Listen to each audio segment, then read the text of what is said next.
Paltan ko muna yung clutch ko. Hina na kasi umarangka. Yan, tumalsik. Unap-nasa lang natin to.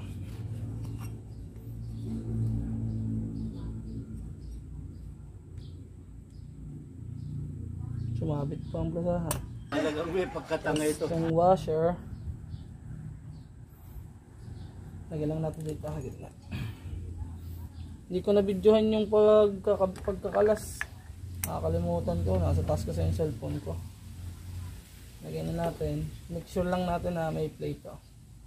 Tapos itong lock. Tapos yung nut.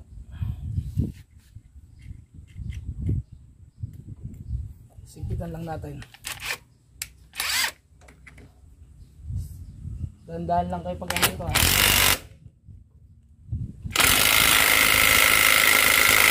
Siguro naman may tip na yan. Tapos ito lalak natin ito. Isa lang na konti mga paps.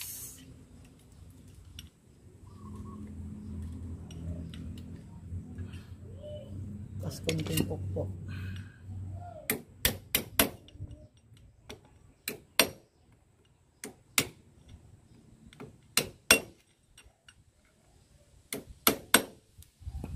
In-adjust ko na nga din pala yung spring niya para medyo may kalakasan yung ano natin, clutch. Ngayon may kayabangan to. Isagay natin to. Tapos itong lining, nasa na natin okay. Lining.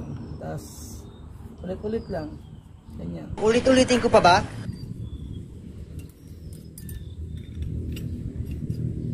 Sa mga gusto magpalakas ng clutch na X4, siguro naman meron pang hindi nakakaalam, pihitin nyo lang tong spring, patikasin nyo lang, palubugin nyo lang, make sure lang na hindi siya sasabit dun sa loob. Wow! Ganun lang yung ginawa ko dito sa akin kasi nahihinaan ako sa clutch, kaya ko sa tinanggal. Alisihan lang yung lining tsaka plate.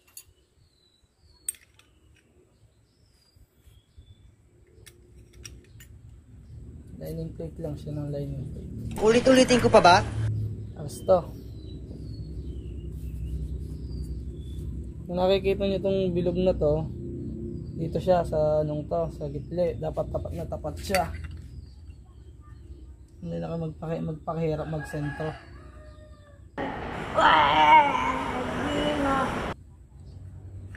Yun. Okay na, tapos titignan nyo kung nagalaw na. Na. Tapos ito lang gamit kong panghila. Hilahin nyo lang. Tapos lagay nyo lang. Medyo matigas to kasi pinahila ko yung spring. Dapat ganun lang, pulit-ulitin nyo lang doon sa ibang spring. Matigas ko. Wala pa akong katulong.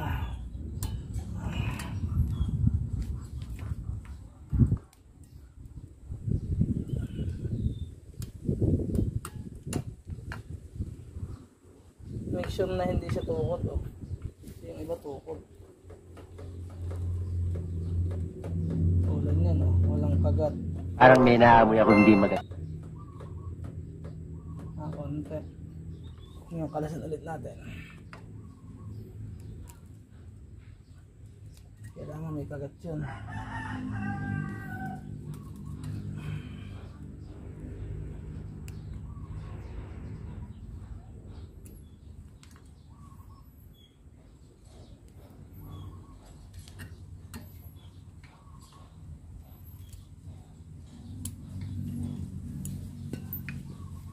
Ulit. Sa puntong to, tatanggalin ko yung ano, bulitas. Yung ipapalit ko siguro ito. Nilagyan ko lang siya ng washer. Isang washer sa unahan para lumapat. Tapos ganoon lang ulit. Yan.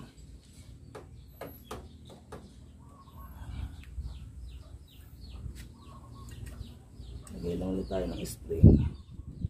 Ayan.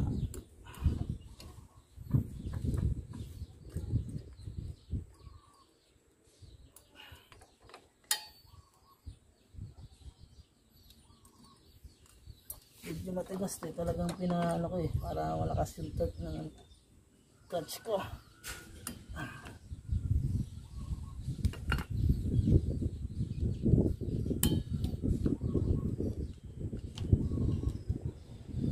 Dapat lang sentro nyo lagi yung spring para maganda yung bitaw ng clutch.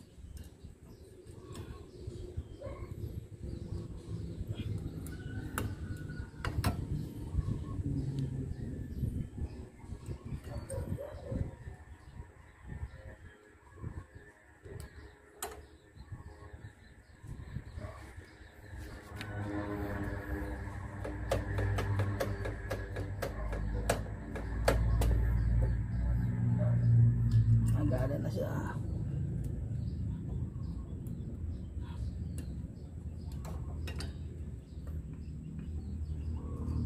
Kulang pa ng isa.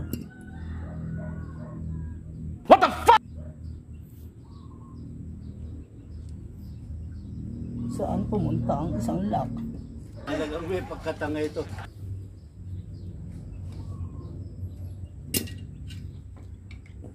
Ayun, nakita ko na mga guys. Sumiksik pala dito sa center stand. Ano natin ito? Pangit kasi yung gawang ko eh. Lupa.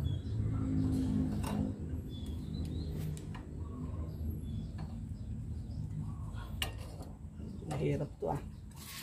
Nasa ilalim eh. Ipod ko lang ng konti para hindi siya nasa ilalim. Tigas ng kompresyon ah.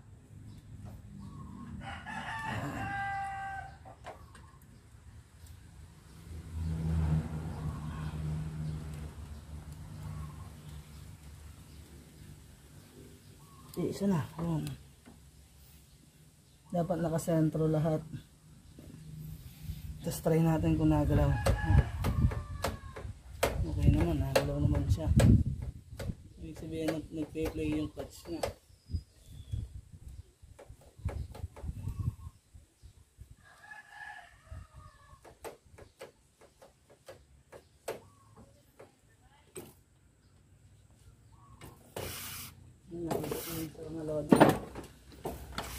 Medyo maganda lang kasi wala pa lang is. Okay na yan mga lods.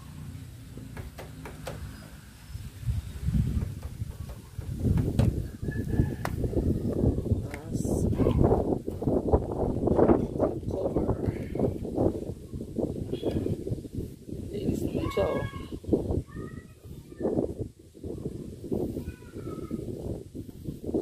Kung butas na to, siguraduhin nyo nakapasok to lahat na hose.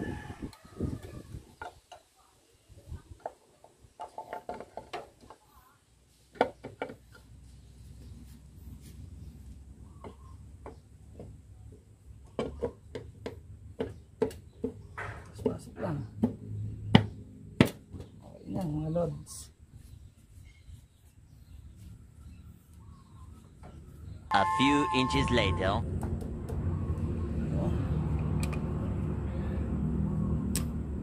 Safety na din para walang makapagloko sa inyo. Baka malagyan ng buhangin kasi yung makina nyo. Check na natin kung okay na. Kung nga pala may push button.